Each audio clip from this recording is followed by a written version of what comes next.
Bonjour à toutes et à tous. Ah, c'est vrai qu'il y a peut-être une raison, c'est que là, on est un peu décalé par rapport à vous. Mais c'est pas grave, moi c'est vous qui comptez. Désolé, on cherchait comment s'organiser un petit peu en termes de scénographie. J'espère que vous nous entendez bien. Après les vampires, nous allons parler des sorcières pour cette table ronde de 14 heures. Je vous laisserai peut-être 5 minutes à la fin pour poser des questions s'il y en a. Et puis si le temps passe trop vite, parce qu'il va passer vite, on passera cette étape-là. Et puis vous pourrez de toute façon retrouver les 3 autrices dans le gymnase à côté. Juste moi, je vais vous faire un tout petit mot d'introduction, passer aux questions et vous laisser la parole. Je voulais juste mentionner une chose, c'est qu'il y a une super exposition sur les sorcières à Pont-Aven. C'est pas très près d'ici, mais peut-être que parmi vous, il y en a qui sont plus près. Et elle va être à Nantes en 2026. Et c'est vraiment une super exposition pleine de choses sur les sorcières et l'histoire des sorcières. Donc voilà, si vous avez l'occasion de la croiser, n'hésitez pas. Donc la sorcière, c'est effectivement une figure importante, notamment dans l'imaginaire. Mais ça n'a pas été que imaginaire, puisqu'il y a eu plein de femmes et d'hommes également, même si aujourd'hui, on va peut-être plus parler des femmes qui ont été brûlées. Donc ce n'est pas qu'un imaginaire, ça a été aussi une réalité historique.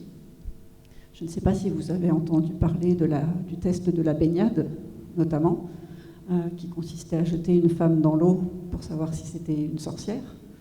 Et alors, je confonds toujours, mais si vous coulez, c'est que vous étiez innocente. Et si vous en ressortiez, c'est que vous étiez coupable. Donc quand on réfléchit bien, finalement, on meurt à tous les coups. Donc c'est un jeu perdant. Et ça n'est qu'en 1682 qu'un édit de décriminalisation de la sorcellerie sera publié par le Parlement de Paris. J'ai un gros écho. C'est très bien, ça fait très mélodramatique. Voilà. Et on peut mentionner aussi le livre du Jules Michelet qui, à un moment, la sorcière changera l'image de ces femmes qui ont été soit des vieilles femmes acariâtres, en marge, c'était vraiment l'image de la vieillesse, ou des jeunes femmes tentatrices. En tout cas, la femme en tant que sorcière c'est jamais la femme comme il faut, et d'où le sort qui les a attendus au fil du temps. Et c'est cette image-là dont vous vous êtes emparés toutes les 3. Donc je vais brièvement vous présenter aussi, peut-être en commençant avec vous, Myrtille Bastard. Vous êtes là notamment pour ce livre Marque magique dont on va parler, où on découvre le personnage de Trina Jones, qui n'est peut-être pas la plus sorcière de toute l'équipe, mais on en parlera. Vous avez étudié le théâtre, je crois que vous êtes peut-être encore comédienne, un petit peu. Oui, bonjour. Je suis comédienne, musicienne, metteuse en scène et auteure. Donc j'ai plein de casquettes. Et vous écrivez aussi pour les plus petits. On pourrait parler de La Guilde du Charivari, notamment. Oui, exactement. Et du coup, j'ai ramené plein d'exemplaires, parce que La Guilde du Charivari, donc qui s'adresse aux 6-10 ans, plutôt en fantaisie illustrée. L'héroïne principale est une jeune fille qui est apprentie magicienne. Et dès le prologue, donc ça rejoint vraiment la thématique des sorcières, parce qu'elle est chassée par ses parents, parce qu'elle a eu le malheur de naître rousse. Et pour tous les villageois, les cheveux roux, c'est une sorcière, et donc elle est chassée, même si elle n'a aucun pouvoir. Et il se trouve qu'elle va rencontrer un vrai sorcier qui va lui dire « écoute, tout le monde croit que tu es une sorcière, donc je te propose de t'apprendre la magie. » Et donc c'est presque le regard des autres qui va la pousser vers sa vocation. Et on parlera effectivement beaucoup plus de Trina Jones, cette femme qui a des dons et qui est médium, exorciste, et qui fonctionne en trio. C'est une affaire de groupe. Ophélie Cohen, vous êtes fonctionnaire de police. Je ne me risquerai pas à préciser plus que ça votre rôle. Vous le direz si vous voulez. Quel est votre rôle et votre poste. Mais vous écrivez aussi des romans. Je crois que Sorginac est le 3e de vos romans qui mettent en scène un clan de 5 femmes au Pays Basque. Il y a Magoya, Sancha, Artea, Maider et Oiana. C'est ça, les prononciations. Et avec ces 5 femmes, on va découvrir le Pays Basque et l'histoire des sorcières. Et dans votre roman, parmi les 3, on est peut-être le plus éloigné de la magie. C'est un roman comme les autres très contemporains, mais où la magie a la part la plus mineure. C'est l'histoire de ces femmes et l'histoire d'un clan qui compte. Vous nous en direz quelques mots. Et puis Pauline Cidre, vous êtes avec nous pour Crimes surnaturels. Je crois que vous avez étudié dans le domaine du livre, que vous avez été vous avez été bibliothécaire, mais je crois que vous ne l'êtes plus. Oui, j'ai été éditrice puis bibliothécaire, effectivement. Et vous vous consacrez exclusivement à l'écriture aujourd'hui, oui. Peut-être. Et on parlera de Crimes surnaturels, là aussi. C'est une affaire de groupe, une affaire de trio, puisqu'on a ces trois personnages, Bénédicte Lefory, qui est commissaire, qui a des visions et un passé avec un gros trauma, une assistante, Cézanne, alors elle très haute en couleur, qui est possédée par l'esprit de son ancêtre, et un lycaon qui est un limier qui pratique une certaine magie. Et dans votre monde, les profanes côtoient les sortilèges. Voilà. Pour vous dresser un petit peu le portrait de ces livres que j'ai pris beaucoup de plaisir à lire tous, parce qu'en plus ils sont très différents. Et je voulais quand même que pour commencer, vous nous expliquiez votre rencontre avec les sorcières, justement, comment elle s'est faite dans la littérature, dans l'histoire, dans le cinéma. Voilà, comment vous avez rencontré les sorcières et les sorciers, bien entendu. Qui veut commencer ? Bon, allez, je me lance. Alors, j'ai pas de rencontre, on va dire, de coups de foudre qui me viennent en tête. Je crois que j'ai un peu toujours baigné dans l'univers du paranormal, par ma mère qui était radiesthésiste. Il y avait des stages de radiesthésie, de magnétisme à la maison, donc j'avais 2 ans, j'avais un pendule dans les mains. Et donc, j'en suis venue à m'intéresser à la sorcellerie, la pratique moderne, que ce soit Wicca, etc., mais aussi à tout ce qui est persécution historique, on va dire, et à l'histoire de la sorcellerie, plus tard, mais c'était via l'ésotérisme, donc via une pratique entre guillemets réaliste, ou réelle si on y croit, après chacun sa sensibilité. Et quand j'ai commencé à écrire, j'avais à chaque fois envie que mes romans, même si c'était de la fantaisie ou du fantastique ou de l'urban fantasy, soient basés sur une pratique réaliste ou réelle, encore tout dépend de là où on se positionne, pour, on en parlait tout à l'heure, flouter en fait cette frontière entre les pratiques actuelles, réelles, et la fiction. Donc voilà. Merci. Alors pour ma part, vous aurez compris que je suis très ancrée dans la réalité, ne serait-ce que par mon métier, déjà. Cette rencontre avec les sorcières, c'est d'abord le Pays Basque, où vit mon fils depuis des années, qui est une terre pleine de légendes, d'une histoire très riche et d'une culture très riche. Et j'ai lu également Sorcières, le pouvoir invaincu des femmes de Mona Chollet. Et je me suis dit que si l'histoire rencontrait les histoires de femmes, ça pouvait faire un super roman. Donc ma rencontre avec les sorcières, c'est vraiment cet essai de Mona Chollet et la culture basque et l'histoire du Pays Basque, et notamment la chasse aux sorcières de 1609. J'ai jamais été une grande lectrice de fantaisie, fantastique, etc. J'ai toujours été plus dans le réel, et je voulais montrer que ces femmes qui ont été persécutées étaient des femmes, tout ce qu'il y a de plus normal, avec juste des connaissances supplémentaires. Et d'ailleurs, vous êtes ancré dans le réel, vous travaillez au sein de la police, mais par contre, ça n'est pas vous qui mettez en scène une enquête policière, c'est Pauline. Donc voilà, l'imaginaire bouge. Moi, pour le coup, les sorcières, il faut les chercher il y a très longtemps, parce que j'ai toujours eu un goût pour les sorcières. Et je collectionnais petite les albums qui parlaient de sorcières, et les pires qui soient. Et je me souviens que c'est une figure qui me fascinait. Je faisais mes potions de sorcière avec mes jeux d'enfants, je me déguisais en sorcière. D'aussi loin que je me souvienne, c'est vraiment la figure la plus littéraire, la plus importante que je gardais que j'aimais découvrir. Et je pense qu'il y a ça, plus le fait que, je crois que c'était quand j'étais ado, j'ai vu une exposition sur la chasse aux sorcières, pour le coup. Ça m'avait énormément marqué, beaucoup ému.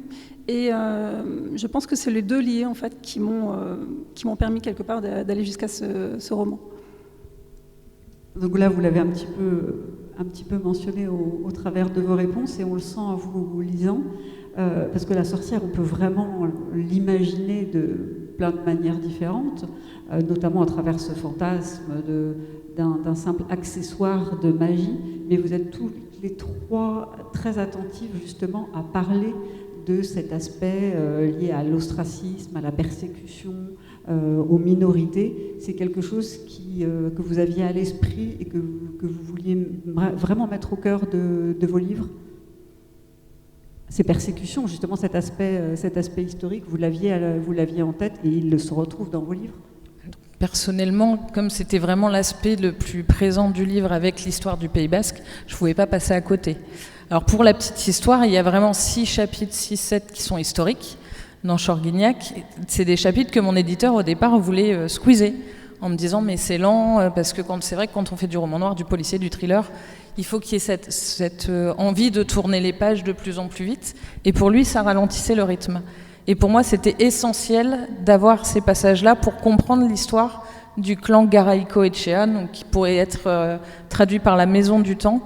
Pourquoi ces femmes vivent comme ça aujourd'hui? C'est parce qu'il y a eu ce qui s'est passé en 1609. Donc le côté historique était important, de même que la sororité qu'on peut avoir aussi entre autrices ou entre femmes, tout court. La famille, qui est un pendant très important de tous mes romans. Et puis cette réalité qui fait qu'aujourd'hui on est femme et on perd tout ce qu'on a réussi à gagner ces dernières années, on les perd un peu plus partout dans le monde. Et c'était montré au travers de ce roman ma partie féminine. Alors je n'ose plus dire féministe parce que ça devient un gros mot parfois, mais je voulais vraiment mettre en avant ce côté, ces femmes, elles ont été persécutées juste parce qu'elles étaient femmes, ou qu'elles vivaient seules, ou qu'elles parlaient basque, ou qu'elles mangeaient des pommes, juste pour ça.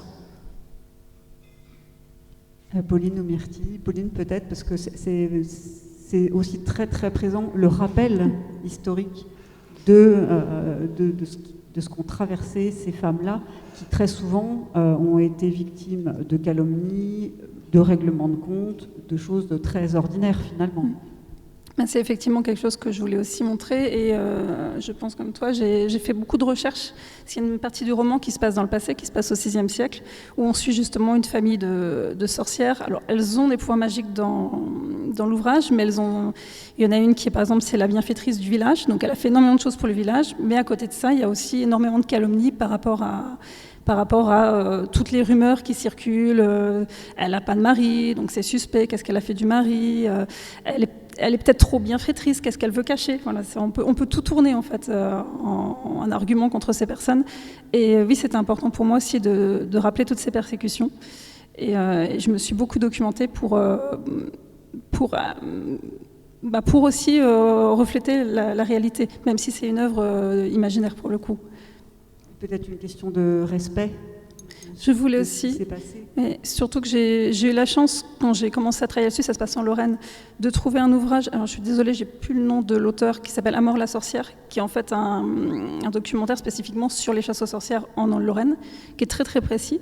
Et l'auteur a fait un énorme travail d'archives, il avait recensé tous les noms de sorcières qu'il avait croisés dans les archives qui avaient été persécutées. Et j'ai trouvé, comme le roman se passe dans un village qui, même si je l'ai réécrit, existe vraiment, j'ai trouvé les victimes liées à ce village et j'ai essayé de juste un petit clin d'œil, quelque part, un petit hommage, d'aller remettre leurs prénoms, en fait, qui sont présents dans les romans et qu'on croise du coup dans les scènes qui se passent au XVIe. Myrtille, peut-être.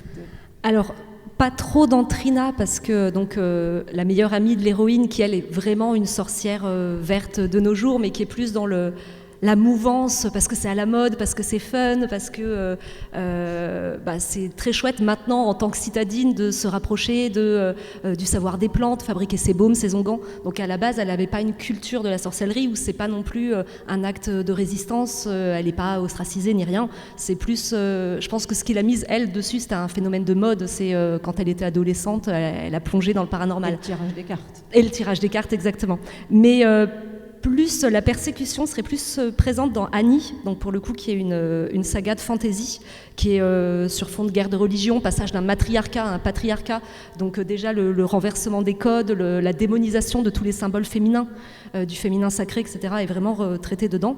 Et il y a un des 4 personnages qui est sorcière entre guillemets, mais principalement guérisseuse. Et ce dont je voulais traiter, ce dont je voulais parler, c'était vraiment cette hypocrisie en fait, qu'il pouvait y avoir par rapport à ces femmes de savoir, de médecine, qu'on allait rejeter au banc de la société, qu'on allait dénoncer aussi. Mais par contre, quand c'était le dernier recours, on était bien content de les trouver pour de la guérison, pour des charmes. Et donc il y avait une certaine ambivalence. Je voulais souligner justement cette ambivalence de officiellement on vous crache dessus, on vous brûle, etc. Mais finalement on est quand même bien content de vous avoir derrière. C'est un peu ce qu'on vit dans la police. Alors, on va faire un débat après l'autre parce qu'on peut vite s'égarer. On va rester sur les sorcières et sur ces femmes. Est-ce que pour vous, justement, l'indépendance et la liberté sont le point qui caractérise vos personnages et qui est aussi ce qui caractérise les sorcières, et ce qui a beaucoup gêné et dérangé, c'est que des époques où des femmes indépendantes, ne dépendant pas d'un homme, d'un mari, libres, pratiquant peut-être d'autres choses que ce qui se fait dans l'organisation sociale d'une époque, faisaient cette ostracisation, et qu'on retrouve ça vraiment, même si elles ne sont pas tout à fait seules, mais elles sont libres et indépendantes. Ça, c'est assez marquant. Qu'est-ce qu'elles ont, voilà, qu'est-ce que la liberté joue comme rôle? Après, c'est une question qui est difficile quand même, parce qu'à l'époque où elles ont été chassées, et notamment au Pays Basque, c'est pas qu'elles étaient seules de gaieté de cœur, hein, c'est parce que les hommes partaient en mer chasser la baleine, ou alors qu'ils étaient en montagne sur les pâturages, et la société basque était très matriarcale. Donc c'est les femmes qui géraient tout, donc elles cherchaient pas à être seules, c'est la vie de tous les jours qui faisait ça. Alors après, la liberté, l'indépendance, je pense que c'est des fondamentaux sur lesquels on a beaucoup reculé et qu'il est important de rappeler, qu'on est libre de penser, libre d'être qui on est. Et c'est aussi ça, quand on parle des minorités, c'est tous ces gens qui ont juste envie d'être qui ils ont envie d'être, sans qu'on porte un regard, un jugement ou quoi que ce soit d'autre.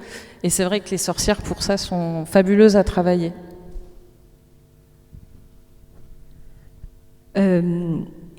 Oui, alors je digresse un petit peu, mais en même temps c'est lié. Dans ce que vous disiez tout à l'heure, en fait, c'est la persécution des sorcières, etc.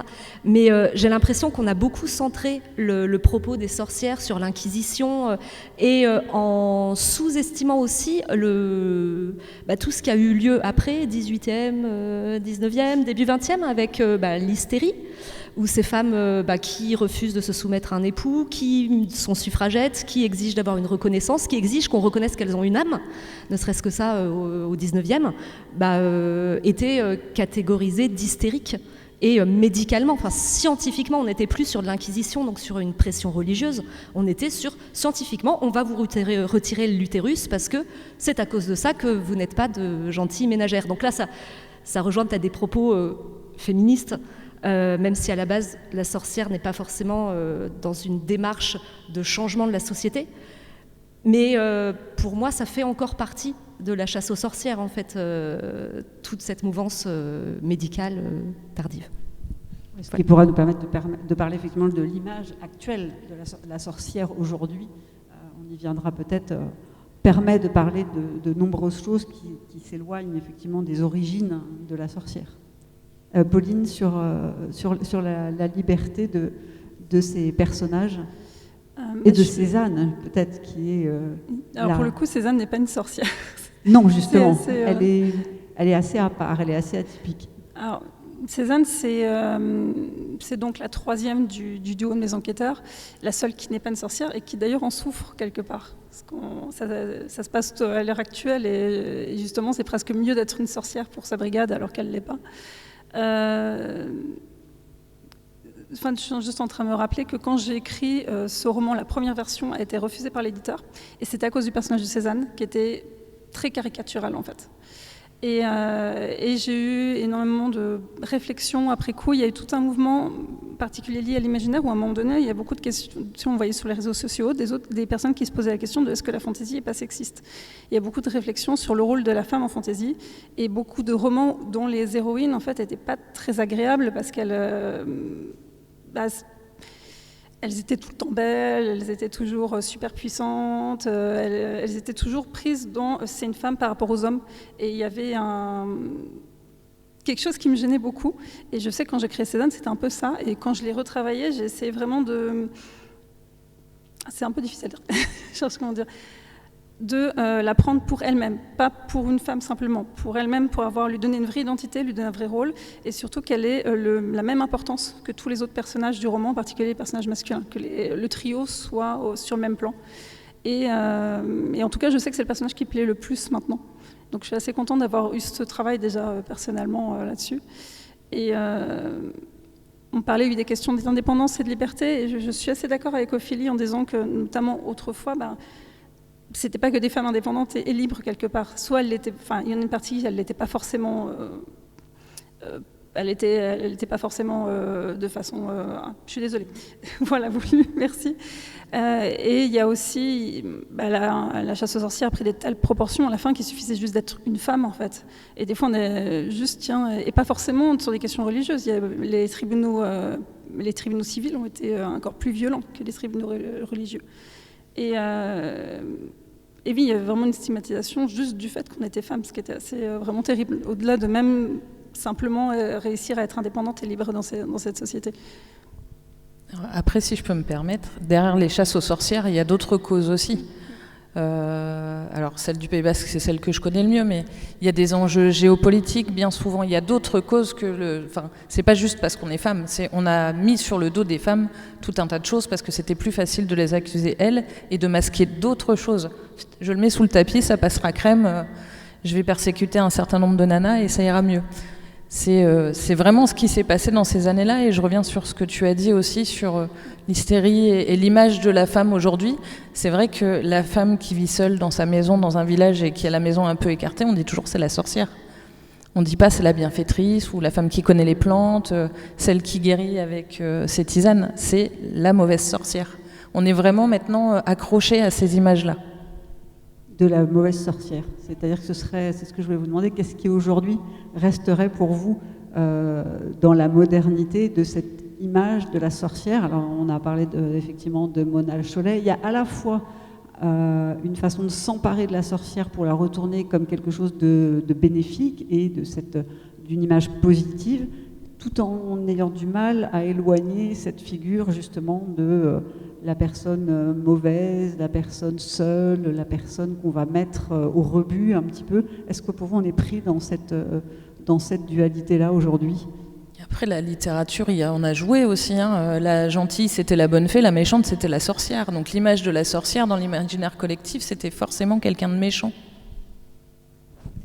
Mais j'ai l'impression, paradoxalement, qu'on a beaucoup romantisé la sorcière maintenant, et du coup, l'image néfaste, on va dire, de la sorcière actuellement, je la vois pas forcément. Alors après, peut-être pas dans la fiction. Ouais, mais même dans la réalité, on est sur une mouvance où c'est bien vu d'être sorcière, c'est waouh, trop bien. Mais c'est un effet de mode. Du coup, il y a ce risque-là, il y a une marchandisation de la sorcière, donc c'est peut-être là la dérive à retrouver l'authenticité, en fait. Mais voilà. Et comment vous avez intégré justement cette modernité, c'est-à-dire utiliser une figure qui renvoie à l'histoire tout en étant hyper moderne, en n'étant pas dans des villes? Je voulais aussi qu'on parle de ça, c'est-à-dire qu'il y a un rapport à la nature, quel rôle justement la nature joue dans votre écriture. Comment vous avez géré ça aussi, ces aspects-là de modernité? C'est la question piège, là. Est-ce que c'est en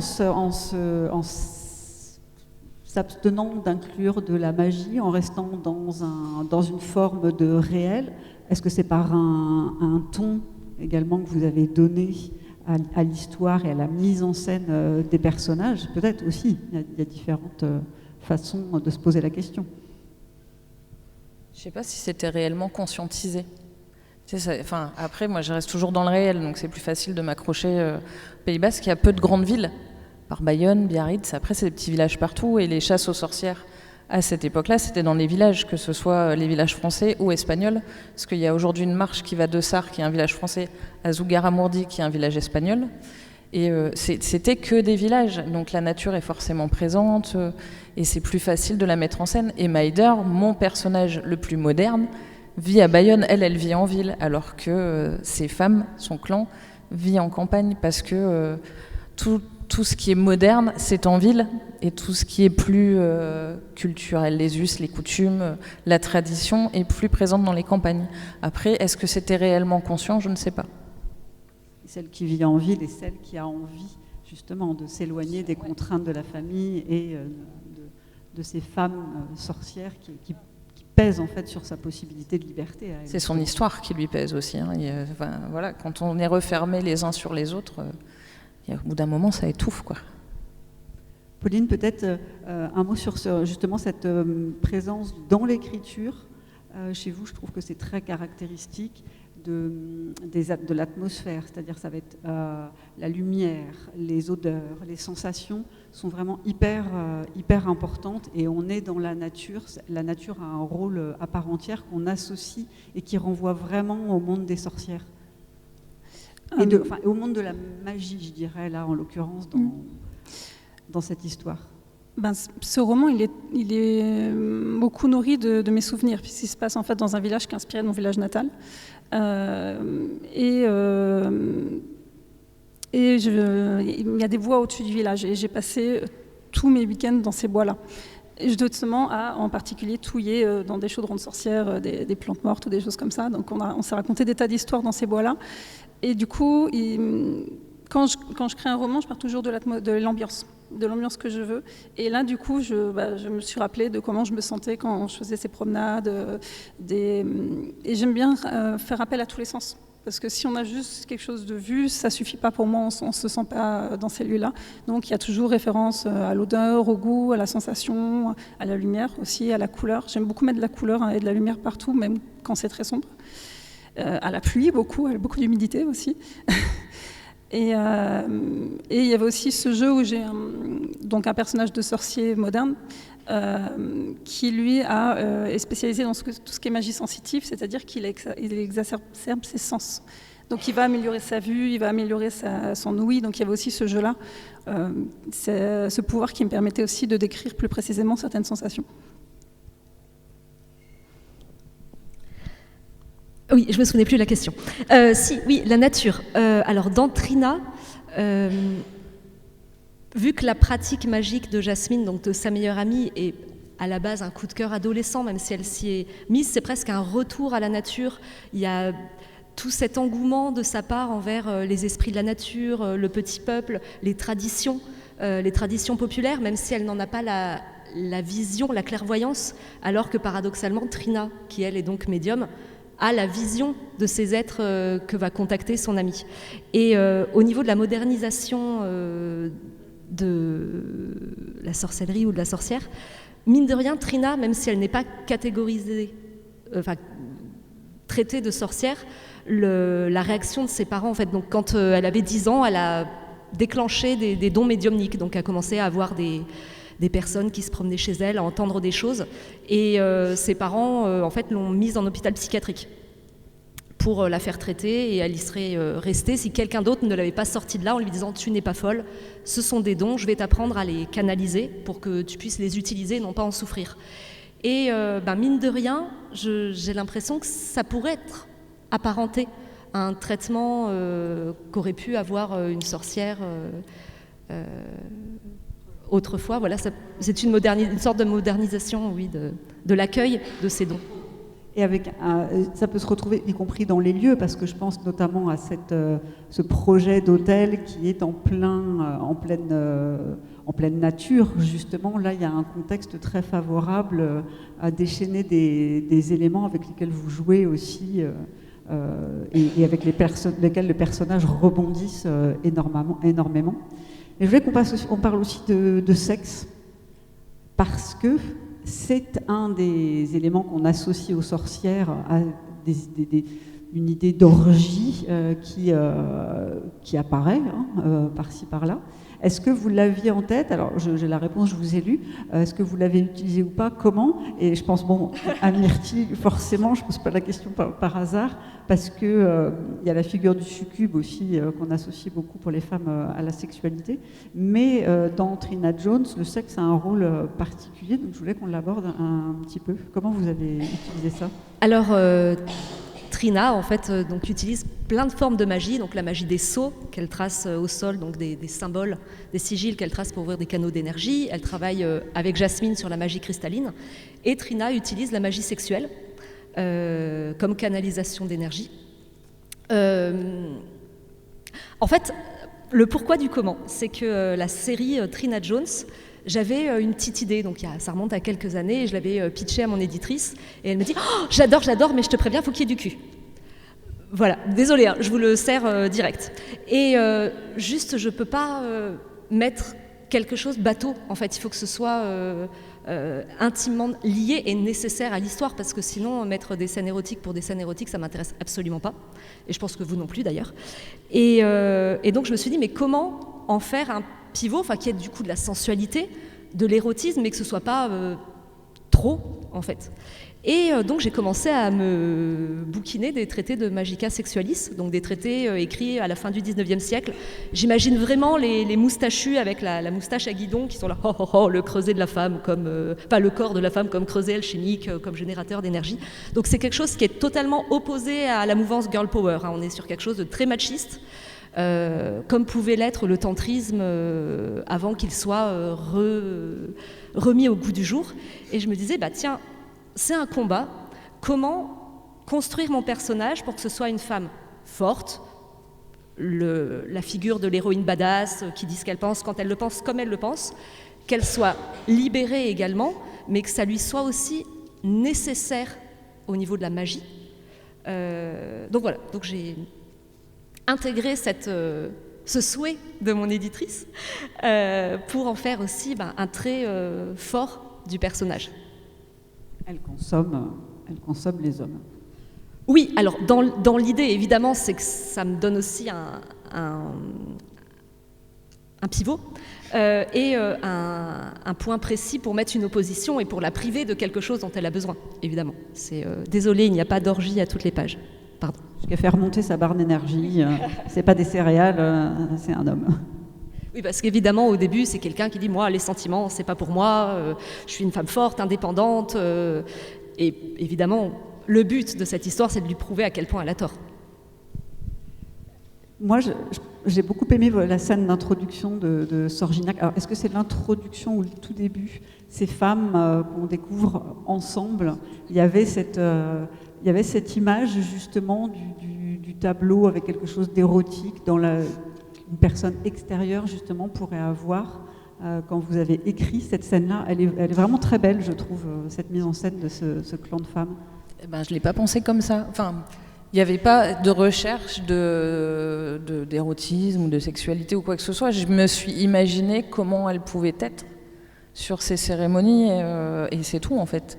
J'ai pas été chercher autre chose derrière. C'est pour ça que quand tu as posé la question de la sexualité, je me suis dit tiens, on n'a pas lu le même livre parce que je le voyais pas comme ça du tout.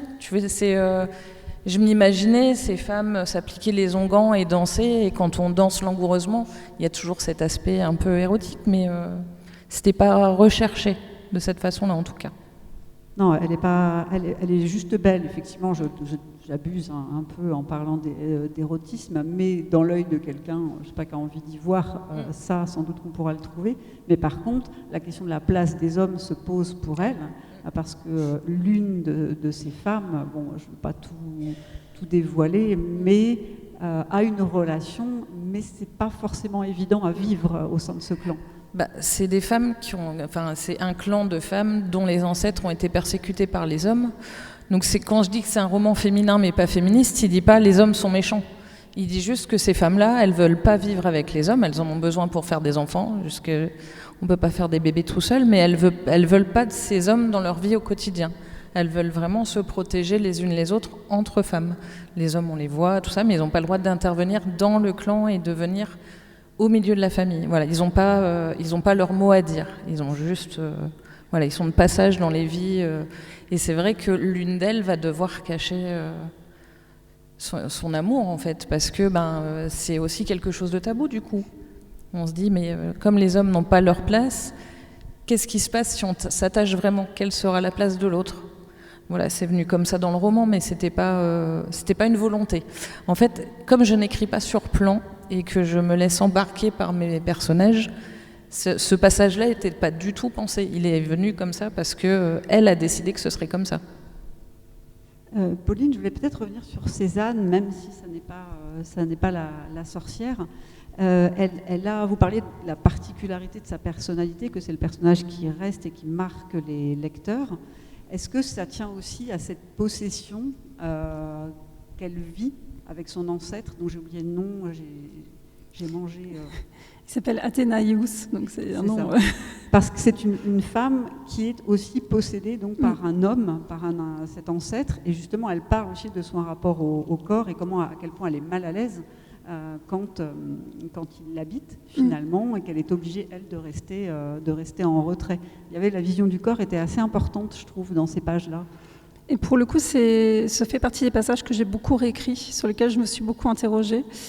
Quand j'ai réécrit Cézanne, je me suis vraiment dit comment je me sentirais si j'étais dans cette situation qui est assez horrible. En fait, elle est habitée par le corps d'un de ses ancêtres, l'esprit, d'un de ses ancêtres qui peut de temps à autre la posséder et qui a des préjugés très marqués envers ses descendantes, envers les femmes de façon générale, mais envers ses descendantes en particulier.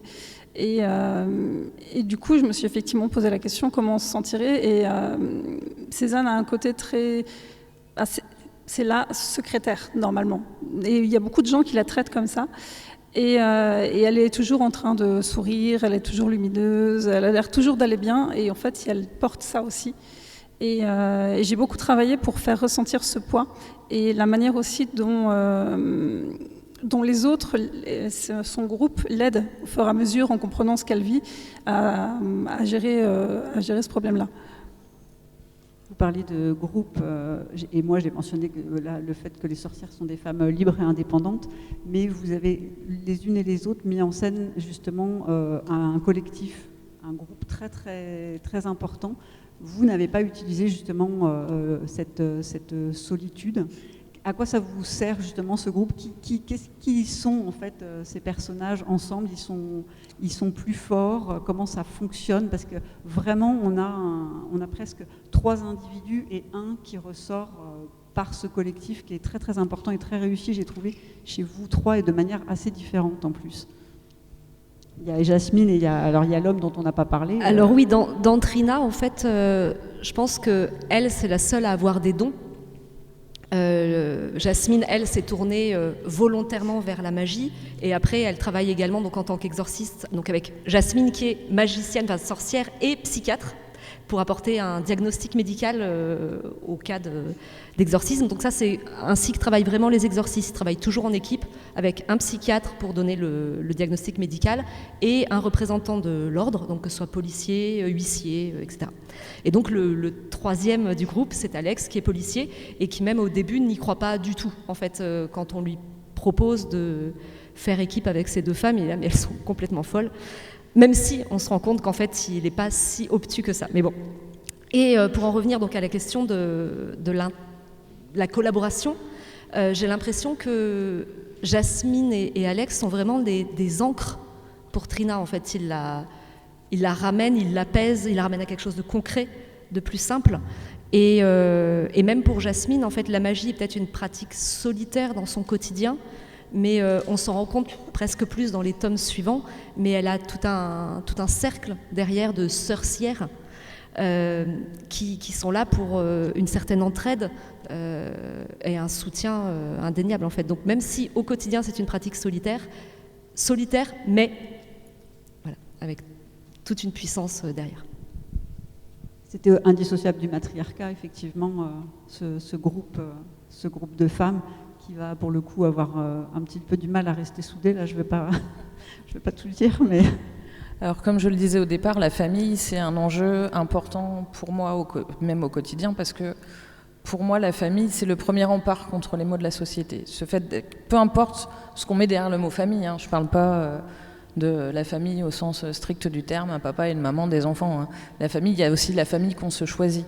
Je pense que même si on a des individualités très fortes, ce qui est le cas de ces personnages, on est toujours plus fort quand on met cette force en commun, en fait. La force de nos individualités, si on les met au service du collectif, elle nous amènera toujours vers l'avant. Et la preuve en est, c'est qu'à chaque fois qu'on s'est unis dans des combats, à chaque fois on les gagne, ces combats. Donc c'est pour moi quelque chose d'important.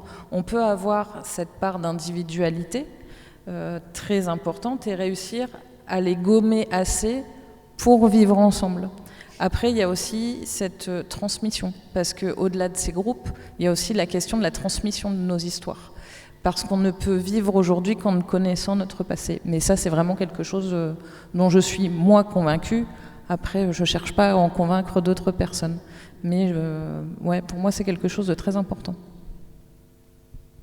Pauline, ces trois personnages, on a l'impression que justement, c'est ce que disait Ophélie, ils deviennent une famille parce que véritablement, ils sont tellement en marge, tellement à part, que c'est dans leurs différences, ils ont d'ailleurs du mal à s'accepter un peu les uns les autres au début, qu'ils construisent une nouvelle famille.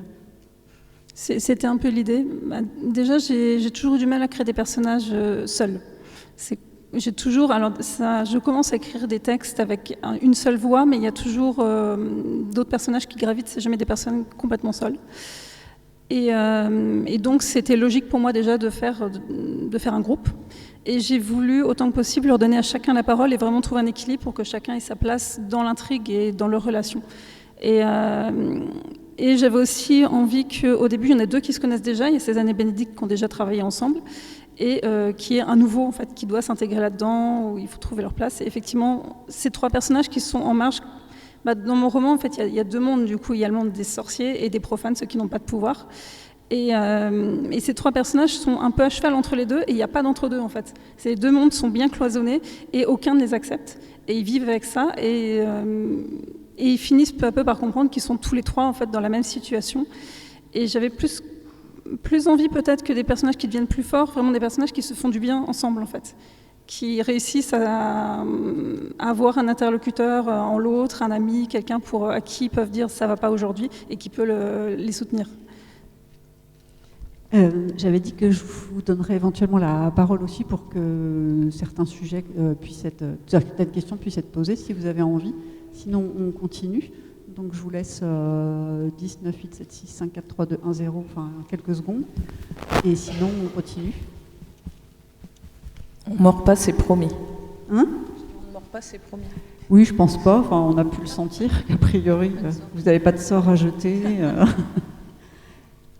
Non, si, une question.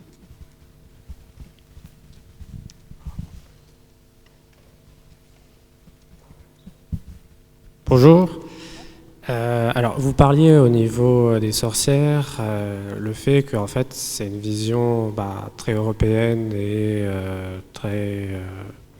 finalement très centrée. Je me demandais si vous faisiez aussi des recherches dans d'autres pays ou d'autres régions du monde sur ces femmes finalement qui ont été excluées. Bon, elles n'ont pas cette connotation de sorcière, mais un autre terme, je ne sais pas, par exemple en Asie, en Afrique, dans d'autres régions du monde. Alors, j'ai cherché beaucoup en France et aux États-Unis, la dernière grande chasse aux sorcières à Salem. J'avoue que je ne suis pas allée au-delà, il y avait déjà beaucoup à faire en Europe à la Renaissance. Et puis ça collait avec les personnages, comme je fais des choses très réelles, je ne pouvais pas m'éloigner, mais je pense que ça doit être intéressant d'aller voir comment c'était fait ailleurs. La sorcière à travers le monde, vous connaissez un peu la représentation? Alors, un peu comme toi, je me suis surtout centrée sur les sorcières européennes, on va dire France, Espagne, Italie, etc. Après, moi, j'ai des origines en Afghanistan, donc surtout avec ce qui se passe en ce moment où le simple fait de naître femme est déjà ostracisant. Mais non, comme toi, je pense que ça pourrait être super intéressant. Autant je me suis intéressée sur les cellules de matriarcat, donc les autres cellules, les autres façons de concevoir un couple, ou justement de ne pas concevoir de couple. Et là, pour le coup, je me suis intéressée à travers le monde. Mais la question vraiment purement sorcellerie, vu que c'est pas à chaque fois la thématique centrale de mes romans, ça n'a pas été forcément le sujet exact de ma recherche. Ok. Ben non plus, j'avoue. Oui, je pense que ça doit être super intéressant. Mais je ne suis pas du tout historienne et j'avais très très peur de dire des bêtises. Donc j'ai surtout fouillé l'endroit où se situait mon action. Et j'ai autant que possible essayé aussi de voir la mode à l'époque, les grands événements à l'époque, essayer de respecter tout ça. Mais pour le coup, je ne suis pas du tout historienne. Donc j'avais très peur déjà de dire des bêtises. Donc je suis vraiment restée, j'avoue, juste sur essentiellement le Lorraine pour le coup. Après, est-ce qu'elles ont les mêmes causes? Est-ce que c'était à la même époque? En Europe, c'est la Renaissance et ça a été, sur toute la plaque européenne, ça a été à la même période. Il n'y a pas eu de sursaut ailleurs sur une autre période. Donc après, est-ce qu'ailleurs dans le monde... Oui, mais même d'une région à l'autre, je pense que ce n'est pas tout à fait les mêmes raisons. En Lorraine, c'était très compliqué parce que c'était entre plusieurs truc qu'il y avait de commun, c'était le Malleus Maleficarum, le marteau des sorcières, qui est une des premières œuvres imprimées et qui a fait le tour d'Europe et qui nous a fait beaucoup de mal. C'est pour ça qu'il y a cette histoire aussi commune des sorcières en Europe. Après, est-ce qu'il a franchi l'océan après Salem ou avant Salem? Je ne sais pas. Merci beaucoup. Ça pourra être l'objet d'autres histoires éventuellement. Est-ce qu'il y avait d'autres questions? Non, a priori. Bon, si ça vient en cours de route... Ah, si. C'est toujours quand on va s'arrêter qu'on y arrivera.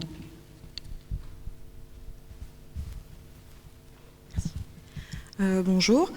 Tout à l'heure, vous parliez de la représentation des sorcières comme les méchantes dans à peu près toutes les histoires, dans la pop culture, etc. Mais j'ai l'impression que depuis quelque temps, il y a un revirement un peu de représentation. On a cette sorcière qui a un peu réapparu comme presque une sorcière cottagecore, j'ai envie de dire, qui vit seule dans la forêt avec ses petits champignons, ses petites potions. Est-ce que vous pensez que ce revirement de représentation est représentatif, par exemple, du mouvement féministe qui émerge ou peut-être d'autres choses voilà. Est-ce que c'est pas justement la preuve du changement de la société? Parce que l'image de la mauvaise sorcière, c'est dans les littératures 18e, 19e en fait. Et dans nos écrits modernes, elle n'est pas forcément méchante, la sorcière. Donc comme vous le dites, j'imagine que c'est aussi l'évolution de la société et cette modernité qui lui donne une nouvelle image. Après, je ne sais pas ce qu'en pensent les copines.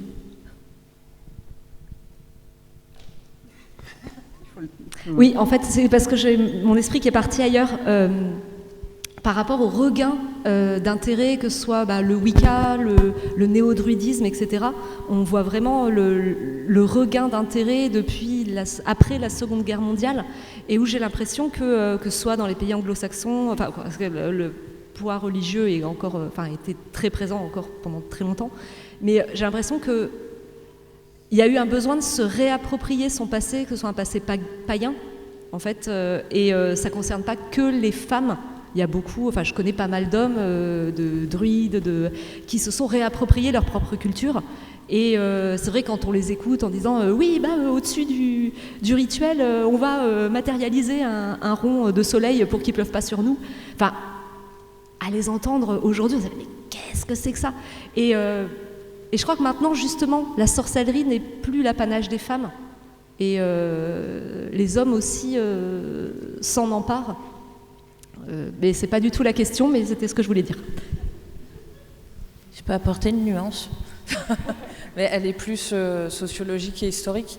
Les chasses aux sorcières à la Renaissance, c'est les premiers féminicides de masse. Aujourd'hui, elles ont une autre image, ces sorcières. Et du coup, j'ai perdu ce que je voulais dire. Une réhabilitation quand même. Alors oui et non. Alors si en Espagne, on a reconnu les féminicides de masse en 1610 et les procès de Logroño, en France, les sorcières basques ne sont toujours pas réhabilitées. Elles ont été condamnées par la justice de France en 1609. Elles sont toujours aujourd'hui réputées coupables. Et on est un des seuls pays d'Europe à ne pas avoir reconnu l'innocence de ces femmes.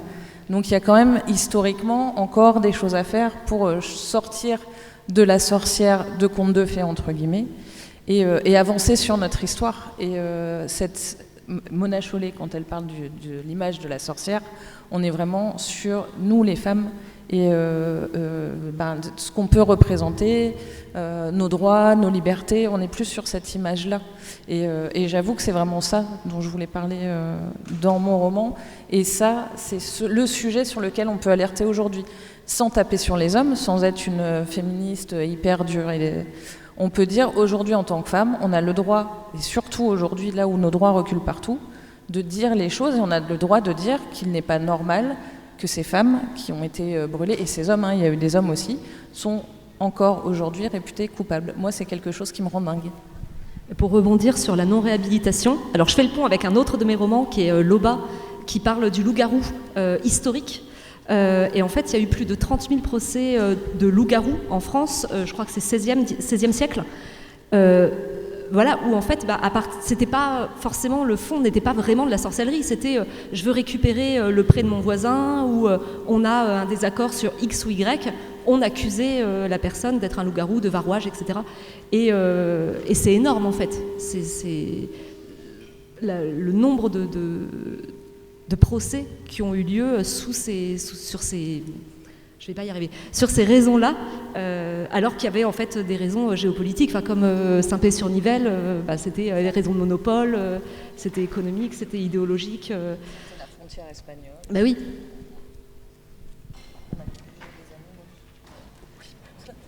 On va approcher de l'heure de fin, donc s'il y a vraiment une toute dernière réflexion, remarque, on vous laisse la parole, sinon on va conclure. Donc je regarde brièvement, voilà. Donc moi juste pour terminer, je voulais juste dire un petit mot parce qu'on a parlé de ces sorcières et de ces sorciers, de personnes mises au banc, et je pense que ça reste aujourd'hui des questions qui sont toujours d'actualité. Les minorités, les personnes ostracisées, ça existera toujours, et dans l'imaginaire, il y a un sorcier qui a marqué les esprits, c'est bien, et dont on n'a même pas parlé, qu'on n'a même pas évoqué, qui est le petit Harry Potter qui nous a tous, tous, je vais peut-être un petit peu loin, peut-être qu'il n'y a pas eu de lecteur d'Harry Potter parmi vous, mais qui nous a tous marqués. Et je voulais pas finir sans dire un mot de J.K. Rowling, puisqu'il en est souvent question, puis il en sera sans doute encore question dans l'avenir, parce que s'il y a quelqu'un aujourd'hui qui lutte bien contre les minorités, et notamment les personnes trans, c'est elle. Et je pense que c'était difficile de ne pas mentionner le fait que c'est une femme, une autrice qui a eu un rôle important dans l'image des sorciers, mais qui aujourd'hui met une partie de son pouvoir et de son argent, voilà, au service de la lutte des personnes minoritaires et ostracisées. Voilà. Donc ce sera, je crois, le sujet de bien d'autres discussions, mais elle avait un lien avec la nôtre. Voilà. Donc je terminerai juste là-dessus, et en vous incitant à lire les livres qui sont ici et à rencontrer les autrices pour en parler avec elles, enfin, parler de leurs livres, pas forcément de Rowling, et de ces discussions qui pourront continuer. Donc merci à toutes les trois, merci beaucoup, et merci à vous d'avoir passé ce moment avec nous, et bonne suite de festival.